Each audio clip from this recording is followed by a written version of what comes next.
Exactement.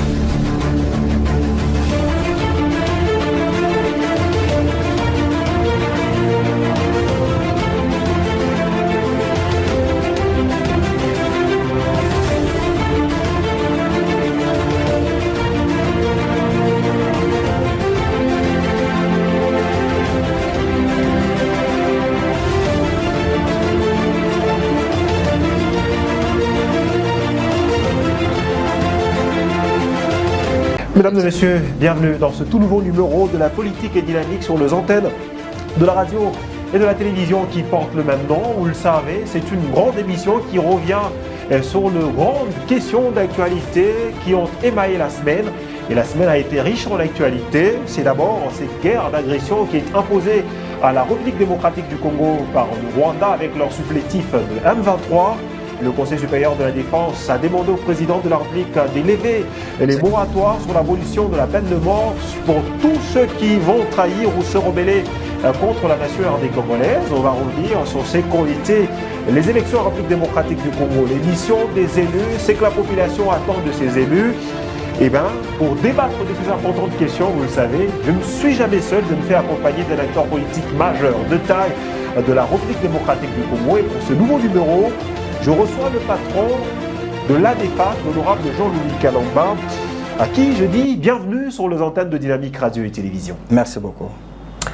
Est-ce que vous êtes fier d'appartenir à cette génération d'élus pour qui on qualifierait les élections des scrutins chaotiques? Très fier d'appartenir à cette génération spontanée, une génération de députés qui ont pu donner à Félix-Antoine Tshisekedi 73%. Une génération de vaillants guerriers de Félix-Antoine Tshisekedi qui ont battu campagne pour lui nuit et jour dans des conditions très difficiles et qui lui ont donné des résultats historiques qui n'ont jamais été palpés ici en République démocratique du Congo, tout comme dans toute l'Afrique centrale, même dans l'Afrique subsaharienne. Nous sommes très fiers d'appartenir à cette dynamique des députés nouvellement élus qui vont apporter beaucoup de changements, qui amènent beaucoup de réformes par rapport à la vie politique congolaise. Même si des machines à voter se sont retrouvées entre les mains des acteurs politiques de l'Union sacrée, principalement. Nous condamnons la barbarie, nous condamnons la criminalité électorale, quel que soit son bord.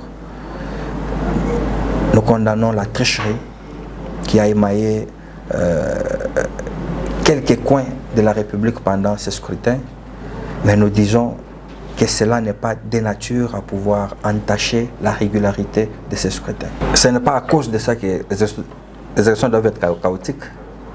Combien de machines se sont retrouvées entre les mains des particuliers, pour ne pas dire des ténors de l'Union sacrée, parce que même ceux de l'ensemble les ont eu aussi. Par quelle magie? Donc la fraude reste fraude, nous la condamnons. La corruption reste corruption, nous la condamnons.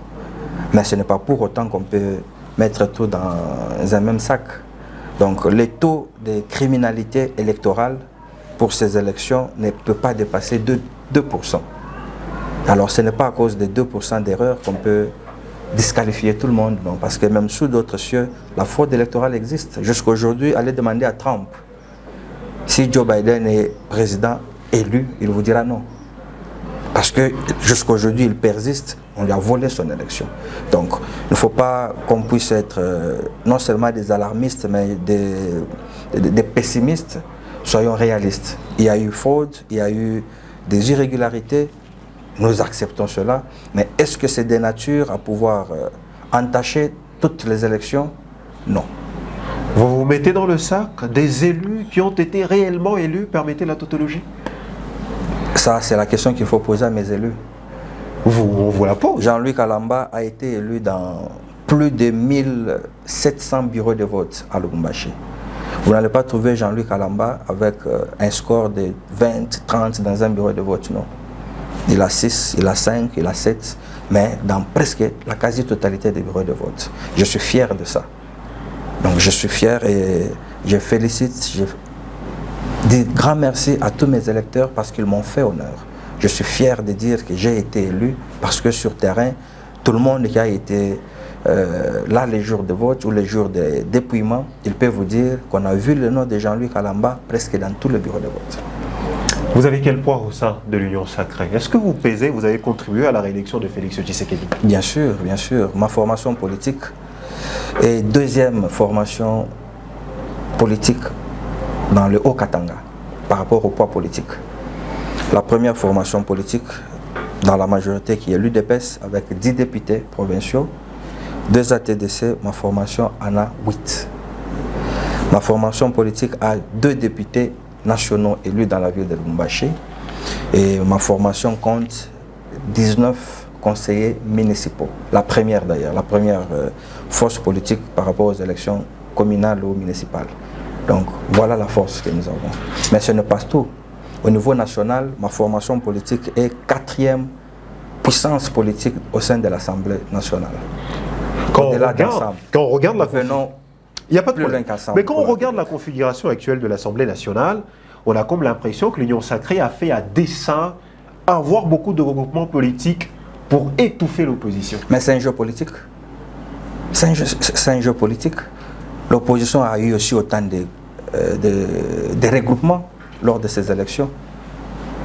Vous avez Ensemble pour la République, vous avez Alternance, vous avez LGD, vous avez, comment je peux dire, avec Mouzito, il y a Nouvel Élan. Oui, mais ils en ont eu aussi autant. C'est un jeu politique.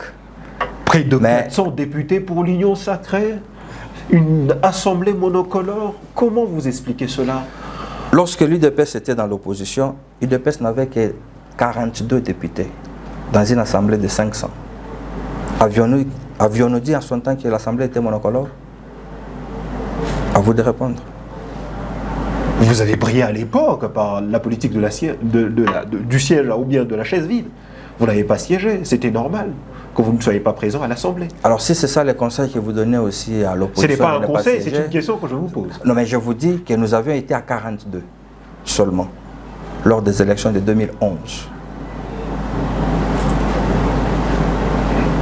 Était-ce pour autant que l'Assemblée était monocolore? Merci beaucoup. C'était des reproches que vous avez faits à l'époque. Non, on n'a pas reproché à Kabila de nous avoir pas... On n'a pas reproché à Kabila de nous avoir pas... ou que la population ne nous ait pas suffisamment élus. Non. Non, on n'a jamais réclamé quelque chose pour les élections législatives nationales. Nous avons réclamé la victoire d'Etienne Tshisekedi aux élections présidentielles. Et jusqu'à aujourd'hui, nous disons haut et fort que le vainqueur des élections de 2011 était feu docteur Etienne Tshisekedi. Nous le disons. Comme aujourd'hui, il y a certains opposants qui disent que c'est eux qui ont gagné les élections. Non, non, je n'en connais pas un seul qui l'a dit. La victoire de Katumbi a été volée à l'ouverture de leur conclave de 2 jours. Qui l'a dit? Tôt ou tard, ils vont récupérer un combattant? victoire. Non, ils l'ont dit. Non, qui l'a dit? Est-ce que lui, Katumbi, l'a dit? Non. Il l'a plusieurs fois dit. Il est silencieux, il sait pourquoi. Parce qu'il sait ce qu'il a mérité et en âme et conscience, il sait qu'il n'a pas été vainqueur. 2018. Donc ne faites pas dire à quelqu'un. Non, là nous sommes en 2023. Même en 2023, le caporal de Katumbi continue à dire que la victoire lui a été volée. C'est bon. Je les leur concède. Mais quand vous demandez à la population congolaise, elle va vous dire qu'à 73%, 73%, Félix Antoine Tshisekedi a été élu. Et vous voyez juste la calmie qui règne après la publication des résultats. Ça ne vous dit rien. Mais voyez ce qui a été la situation, l'agitation politique lors de la publication des résultats de 2006. Lors de la publication des résultats de 2011. Vous ne voyez pas qu'il y a une différence. Ça prouve que la population ne s'était pas retrouvée cette fois-là. Elle a réclamé sa victoire.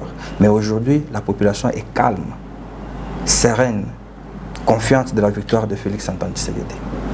Alors, on va rentrer maintenant dans cette actualité qui vous touche de près. L'évolution ou la santé actuelle de l'Union sacrée. Vous revenez de Kinshasa, vous venez de nous le dire. Au lendemain ou après l'investiture de Félix Tshisekedi, des plateformes ont commencé à se créer au sein de l'Union sacrée. Crise de leadership ou une course vers la primature? Stratégie politique. Et c'est de la bonne guerre, et c'est ça la démocratie au sein d'une famille politique. C'est juste tout ce qui a manqué au FCC sur le quinquennat passé. C'est pourquoi, d'un revers de main, le FCC s'est liquéfié. Jean-Louis. Mais nous laissons la démocratie régner parmi nous. Nous laissons tout le monde s'exprimer. Nous laissons tout le monde s'associer pourvu qu'on soit dans l'union sacrée. Jean-Louis Kalamba, vous êtes à la tête de la DEFAT, je le rappelle. Vous dirigez la DEFAT de main de maître. Vous pouvez accepter qu'un de vos collaborateurs ou certains de vos collaborateurs puissent créer d'autres formations aux mêmes missions que ADEFAT? Non. Au sein de ADEFAT? TCR n'a pas la même mission que l'Union sacrée. La première mission de l'Union sacrée, c'était de consolider le pouvoir de Félix Antoine Tshisekedi. La deuxième mission, c'était le réélire comme chef de l'État et lui donner un second mandat. TCR n'est pas créé pour ça. TCR est créé par des personnes qui partagent une même vision au sein de la grande vision du chef de l'État. Et ils vous disent qu'ils sont dans l'union sacrée, ils sont dans la vision du chef de l'État. N'en déplaise aux mauvaises langues. Vous étiez à l'Assemblée nationale. Vous avez vu, quand on faisait l'appel nominal, quand on a cité le nom de Vital Kamerhe, l'on a joué sur Vital Kamerhe. Vous pensez que ces militants ou ces autres sympathisants de l'Union sacrée qui vous regardent comprennent les choses de la même manière que vous? C'est pourquoi, aussitôt cet incident macabre arrivé, le secrétaire général de l'UDPS a tenu un point de presse pour fixer l'opinion et pour condamner pareille barbarie. Au sein de la famille, nous ne sommes pas dans un cachot. Peut-être eux comprennent ce que vous ne voulez pas nous dire.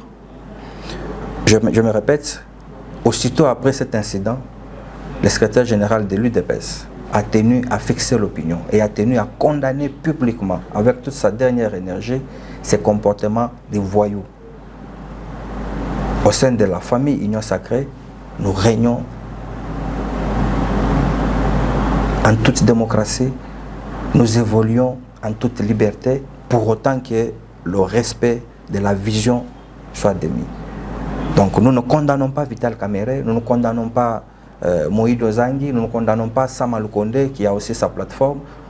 Nous ne condamnons pas ceux qui ont des idées de créer d'autres plateformes demain, pour autant que nous demeurons dans l'union sacrée, tout concourt au bien de Félix Antoine Tshisekedi. Normalement, une majorité, si on reste dans la logique de faire réélire Félix Tshisekedi, la majorité devrait être désignée au Parlement, on dirait majorité union sacrée. Mais aujourd'hui, on a PCR, donc on va un peu compliquer la vie à l'informateur qui pourrait être désigné. Par contre, ça va très bien faciliter la tâche à l'informateur. Comment ça? On a déjà une plateforme avec des députés bien reconnus, même si ces plateformes n'ont pas de base juridique. Du côté des PES, nous avons aussi notre plateforme qui compte plus de 255 élus. Pourquoi on ne nous condamne pas? Peut-être c'est ce que les téléspectateurs ignorent. Au même moment que Kamerhe et sa bande ont créé PCR. Au même moment que Sama Lukonde et ses partenaires ont créé leur plateforme, mais l'UDPS a aussi la sienne, qui est composée de UDPS et ses mosaïques, qui comptent au moins 155 députés, et à eux gravitent les alliés de l'UDPS, qui ont 100 et quelques députés. Au total, nous avons 252 députés. Peut-être c'est ça le danger que Kamerhe a compris. Il dit aujourd'hui, pour gouverner ou pour régner, tu sais qu'il n'a plus besoin de nous. Il a déjà plus de 250 députés. Donc il a déjà une majorité. Et qu'est-ce que vous faites dire de cela? Kamerhe vous a dit une rébellion au sein de l'Union sacrée. Une forme de rébellion, pardon.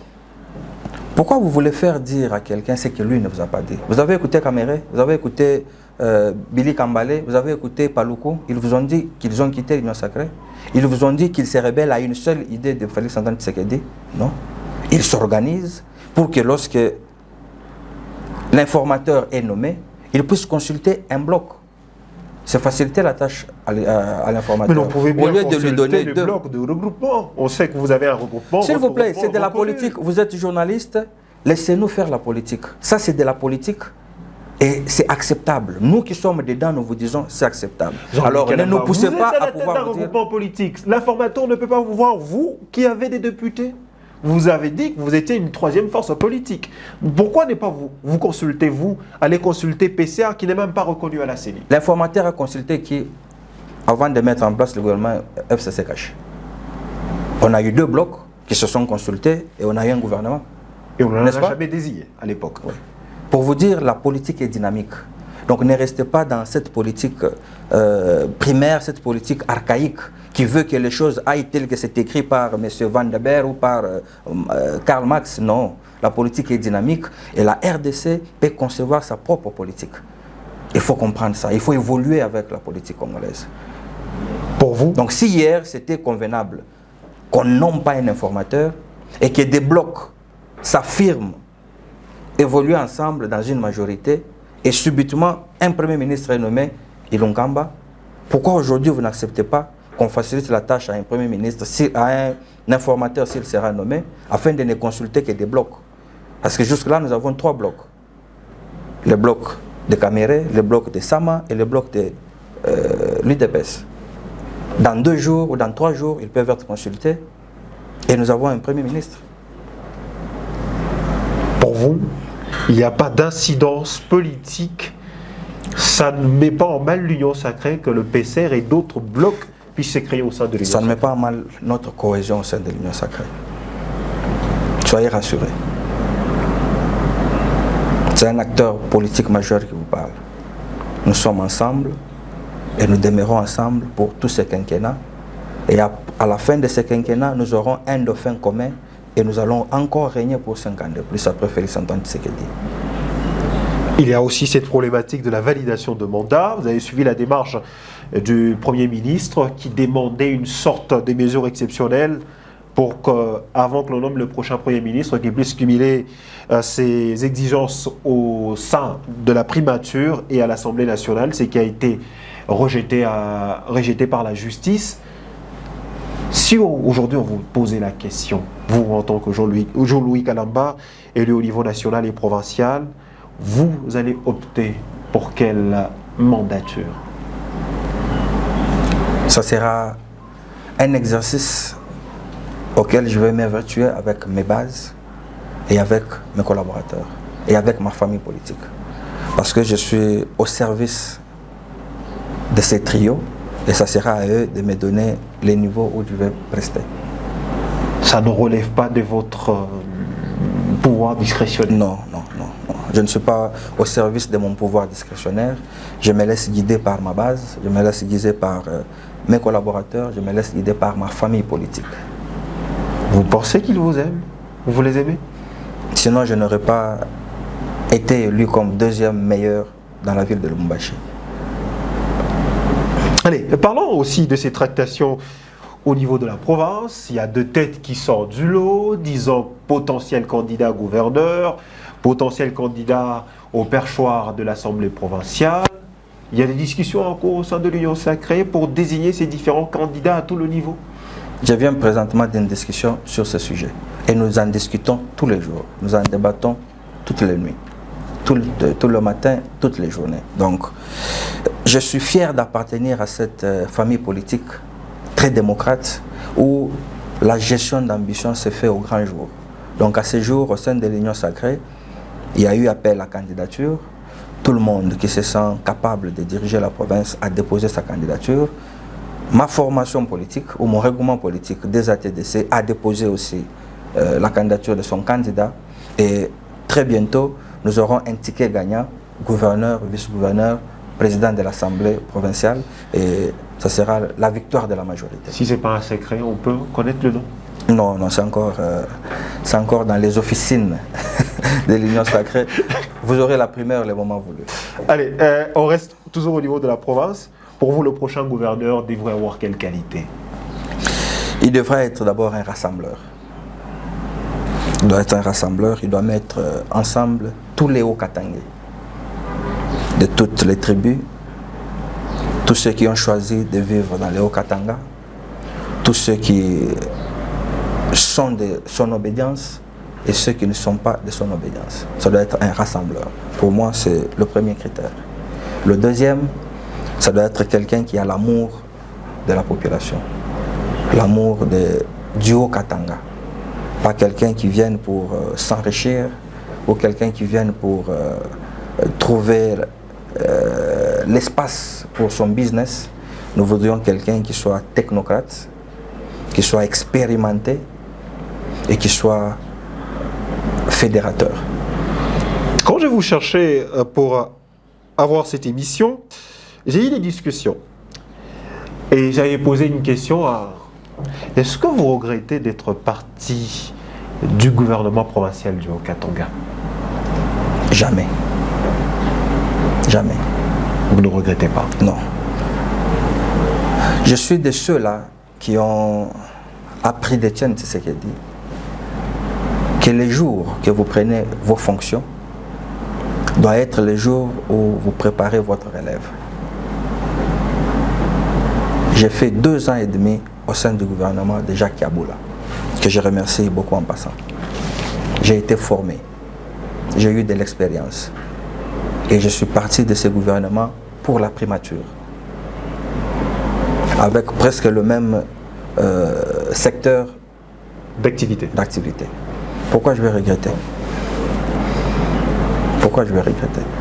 Donc jusqu'à ce moment où je vous parle, je suis encore conseiller principal du Premier ministre en charge du développement rural, agriculture, pêche et élevage. J'étais dans le gouvernement de Jacques Yabula, ministre en charge du développement rural. Qu'est-ce que je vais regretter? Donc ne suivez pas les mauvaises langues qui spéculent et qui parlotent. Non, non. Vous laissez les empreintes partout où vous passez? C'est à la population d'en juger. On peut dire que Jean-Louis Kalamba est passé ici, il a laissé des empreintes. Il y a quand même de bruits qui parviennent à vos oreilles. Bien sûr. Quelles sont ces empreintes? Non, non, non, je n'aime pas parler de moi. On va rentrer dans l'actualité. Maintenant, le Premier ministre, il devrait avoir quelle qualité, selon vous? Pour ce deuxième mandat de chef de l'État de Félix Antoine Tshisekedi, nous voudrions un Premier ministre technicien, pas un politique. Nous voudrions quelqu'un qui sache réellement apporter des solutions qu'il faille aux questions bien posées par la population. Ça m'a été un technicien. Il était technicien et il était l'homme du moment. Il était celui qu'il fallait pour remplacer Ilunga Ilunkamba. Et vous avez vu comment la cohabitation, ou comment, non pas la cohabitation, comment l'habitation a été pacifique entre lui et son chef. C'était l'homme du moment. Et parce qu'on venait d'une crise, on venait d'une situation très chaotique, où un Premier ministre pouvait se rebeller très facilement contre le chef de l'État, où un ministre d'un gouvernement pouvait refuser d'exécuter les ordonnances d'un président de la République. C'était très grave.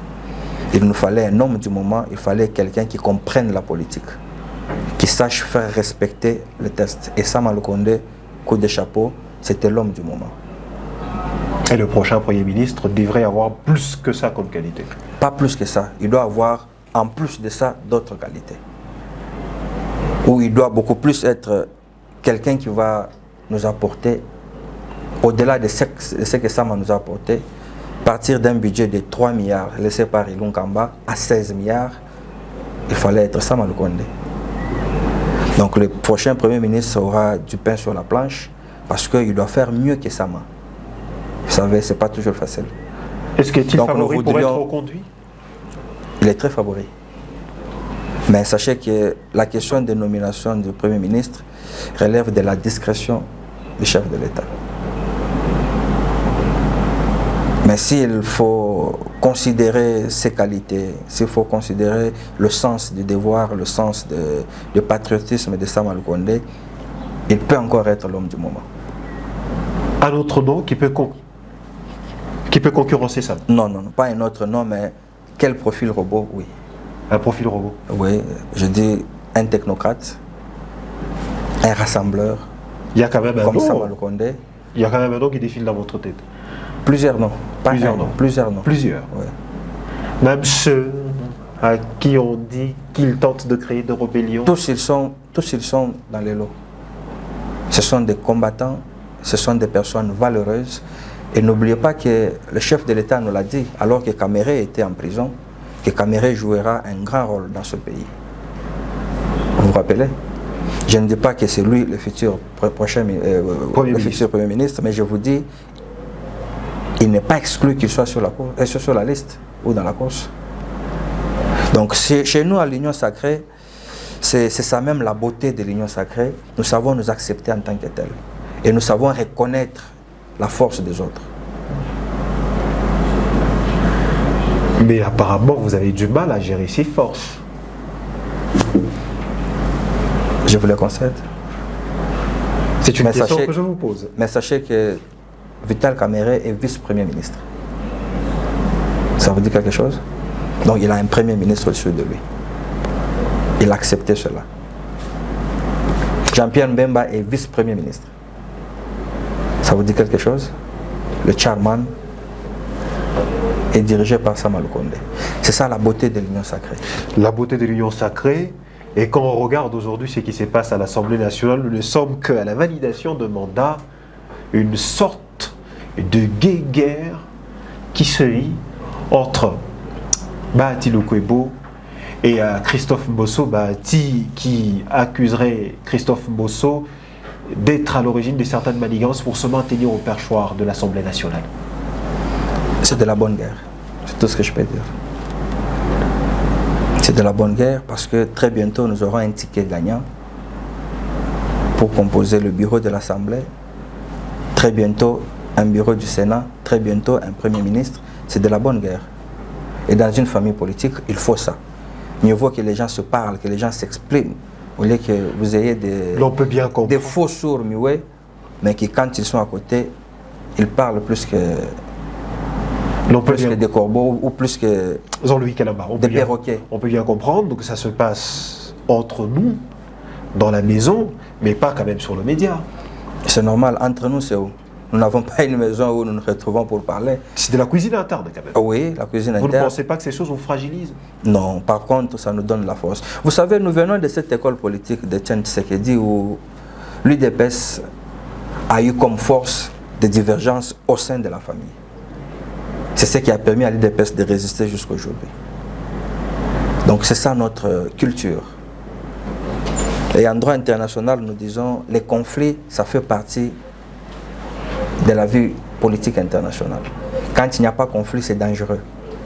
Parce qu'on ne sait pas ce que chacun prépare contre l'autre. Mais quand il y a un conflit, chacun s'exprime, chacun met de l'eau dans son vin et la vie politique continue. Ça ne vous fragilise pas? Non, ça nous renforce. Ça vous renforce, vous le pensez? Oui.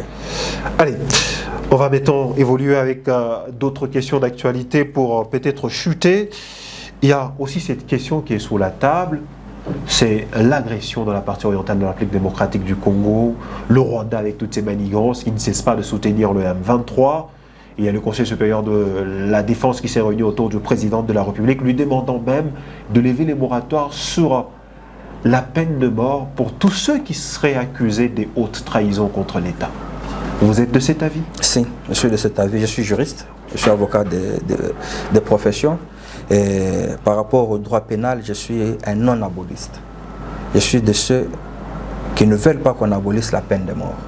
Parce que cette peine, elle est dissuasive. Tenez, les pays les plus démocratiques, comme la France, les États-Unis, la peine de mort est encore d'application jusqu'à aujourd'hui. C'est pourquoi on ne blague pas de l'autre côté. Donc, j'encourage le chef de l'État à pouvoir retourner la peine de mort dans notre arsenal de peines et que nous puissions réellement l'appliquer, surtout contre ces traîtres de la République. Je voudrais enlever mon chapeau en mémoire de tous nos frères et sœurs, surtout tous nos vaillants militaires Wazalendo qui jour et nuit donnent leur sang pour que la République puisse rester debout. C'est pas facile. Peut-être pour nous qui vivons dans le Haut-Katanga, nous ne pouvons pas comprendre la misère, nous ne pouvons pas comprendre ou la cruauté de ces actes. La douleur et la cruauté de ces actes. Mais c'est pénible. Il y a des personnes qui, ça fait 20 ans, ils n'ont pas de domicile fixe. Ils courent de territoire en territoire, de village en village, juste parce qu'un petit monsieur, Kagame, a décidé de nous faire la guerre et de pouvoir s'enrichir sur notre dos. Je suis rassuré, je suis confiant que très bientôt, cette aventure va prendre fin.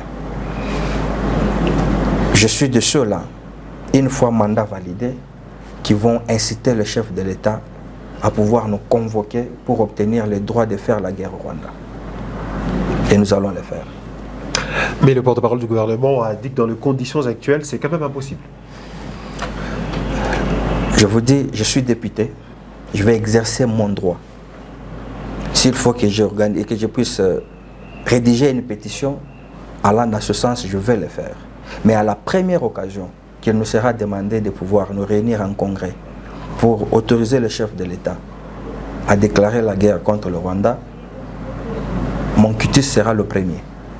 A-t-on l'armement nécessaire pour faire la guerre au Rwanda? Bien sûr, bien sûr, bien sûr. A-t-on de partenaires nécessaires, des partenaires qu'on accuse de jouer le double jeu? On n'a pas besoin de partenaires.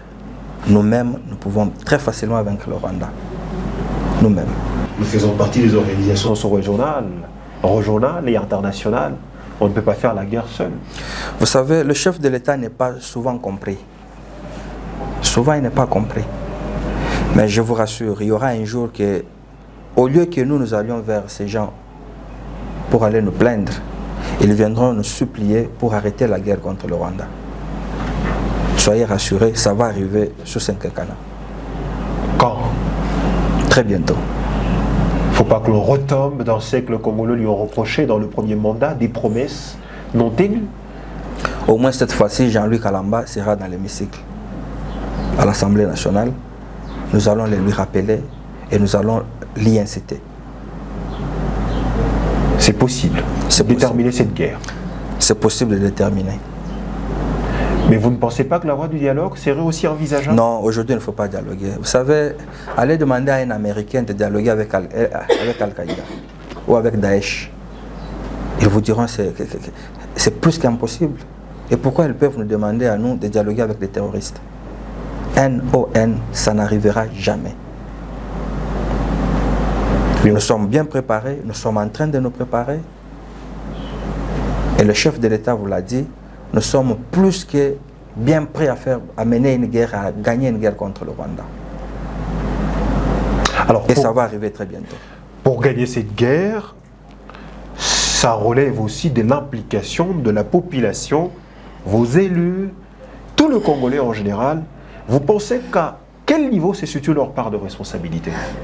Aujourd'hui, la population congolaise est plus que consciente que ce n'est pas par un dialogue que nous allons arriver à la paix ou à pacifier l'Est. Nous l'avons essayé. Dès la prise de fonction du chef de l'État, il a fait le tour du monde. Il a fait le tour de toutes nos frontières pour parler avec nos voisins, leur proposer un plan de développement en contrepartie qu'ils nous foutent la paix. Ils ont semblé accepter. Nous avons eu des accords économiques, des accords politiques, des accords commerciaux.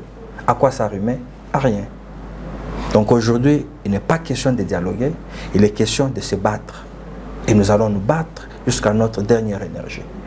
Et la population congolaise doit être soudée derrière le chef de l'État, le commandant suprême des armées, derrière nos forces armées, derrière nos réservistes, les Wazalendo. Ensemble, nous allons vaincre, nous allons gagner cette guerre. Allez, c'est notre responsabilité, nous Congolais, de faire confiance aux forces armées de la République démocratique du Congo, de témoigner de notre soutien au président de la République Félix-Antoine Tshilombo Tshisekedi et tout son gouvernement, et de faire confiance à nos élus, puisque nous leur avons donné nos voix. Mesdames et messieurs, nous sommes en train de tendre petit à petit vers la fin de cette émission. Une question personnelle, avant votre conclusion, Jean-Louis Kalamba, une nouvelle législature vient de s'ouvrir. Est-ce que vous avez conscience que la population attend beaucoup de vous en tant qu'élu? Non seulement nous avons conscience, mais on nous l'a dit. Pour celui qui a réellement battu campagne, il lui a été dit. On nous a tiré les oreilles. Nous savons que la population attend beaucoup de nous. Et nous promettons à cette population, personnellement je promets à mes bases, à la population okatangaise, qu'on ne ménagera aucun effort pour le servir, pour le défendre et pour être à leur écoute, surtout pour proposer des réponses adéquates et idoines à l'exécutif, pour contrôler pour eux l'exécutif, afin que plus jamais nous puissions être dans la léthargie comme ça a été dans le temps passé. Allez, on va terminer. Vous allez me répondre de manière très brève. Qu'est-ce que vous reprochez à la mandature passée de Félix Tshisekedi? Je lui reproche trop de bonté. Le chef est très bon, très large. Nous voudrions à Félix Antoine Tshisekedi pour ce mandat d'être très rigoureux. Très rigoureux envers ses collaborateurs, très rigoureux envers les gouverneurs de province, très rigoureux envers tous nos partenaires pour que plus jamais nous puissions connaître les déboires que nous avons connus. Et quelles ont été les forces de la mandature passée? C'était la cohésion. Avec l'Union sacrée, nous avons su prouver au monde entier que pour la première fois, en RDC et en Afrique subsaharienne, un chef d'État pouvait être élu avec 73%. Et qu'il pouvait, lors de sa prestation de serment, recevoir plus de 23 chefs d'État. C'est énorme. C'est énorme. C'est symbolique. Très symbolique et très significatif. Allez, pour ou contre le changement du mode d'élection de gouverneur de province? Non. Je suis contre. Pour vous, il faut élire le gouverneur de province. S'il faut les élire, il faut qu'on maintienne le même schéma. Mais s'il faut modifier la façon de les désigner, je suis pour que ces gens soient désignés par le chef de l'État. Parce qu'ils sont ses représentants en province. Comment pouvez-vous avoir un représentant que vous ne vous êtes pas choisi, que vous n'avez pas checké, en qui vous n'avez pas confiance et à qui vous n'avez pas donné votre vision? Pour ou contre la revisitation à la baisse du salaire ou des émoluments? Je suis pour l'octroi des conditions décentes aux députés pour faire leur travail. La question est simple, honorable Jean-Louis. Pour ou contre la revisitation à la baisse des émoluments des députés? À la baisse ou à la hausse, ça c'est pas la question. Je suis pour qu'on octroie à un député, à un conseiller communal, à un sénateur, des conditions maximales ou minimales possibles qui lui permettent de mieux faire son travail. Ça sous-entend quoi, selon vous? Ça sous-entend que chaque mandature ou chaque année, des discussions peuvent être engagées pour voir qu'est-ce qui peut permettre à un député de vivre décemment et de mieux faire son travail. Je repose ma question. Pour ou contre la revisitation à la baisse des émoluments? Je vous réponds de la même façon. Je suis pour une discussion franche permettant à donner à un député, à un élu de la population, à un conseiller municipal, à un sénateur, des conditions minimales réelles pouvant le permettre de mieux s'acquitter de son devoir. Vous aviez envie de dire quelque chose à tous ceux Louchois ou ceux Congolais qui vous suivent? J'ai dit à notre population, surtout la population okatangaise, de continuer à faire confiance à Félix Antoine Tshisekedi. C'est un cadeau du ciel pour la RDC pendant ce temps. Vous savez qu'il y a quelques années, le Rwanda n'a pas hésité à nous attaquer sous couvert de l'M23 et il lui a fallu quelques heures pour prendre la ville de Goma. Et il fallait négocier au plus grand prix pour pouvoir récupérer Goma. Et aujourd'hui, vous avez à la tête de la République une personne qui ne ménage aucun effort pour pouvoir vous protéger, pour pouvoir ne pas céder à la panique, à la menace ou aux intimidations. Je vais rassurer à notre population que jamais et jamais nous allons négocier avec les terroristes du M23. Nous nous préparons en conséquence et nous allons vaincre cette rébellion et nous allons apprendre au Rwanda, plus personnellement à Paul Kagame, que la République démocratique du Congo est une, indivisible. Je demande à notre population de nous faire confiance, nous, leurs élus. Vous nous avez élus pour 5 ans pour que nous soyons vos représentants, vos défenseurs. Faites-nous confiance, mais rappelez-nous de temps à autre nos missions lorsque nous allons faillir ou lorsque nous allons dérailler. Nous voulons, main dans la main, travailler ensemble, à votre bénéfice, au bénéfice de notre province. Nous demandons à notre chère population de pouvoir s'aimer. La population haut-katangaise doit rester une et indivisible et doit, dans la diversité de sa culture, elle doit prôner la paix, elle doit prôner l'amour, elle doit prôner une cohabitation pacifique. Je demande à mes électeurs, plus particulièrement, et à toute la population, de se respecter. Nous devons respecter nos coutumes. Lorsque nous vivons dans un milieu, nous devons apprendre les coutumes de ce milieu pour pouvoir le respecter. C'est souvent ceux qui sèment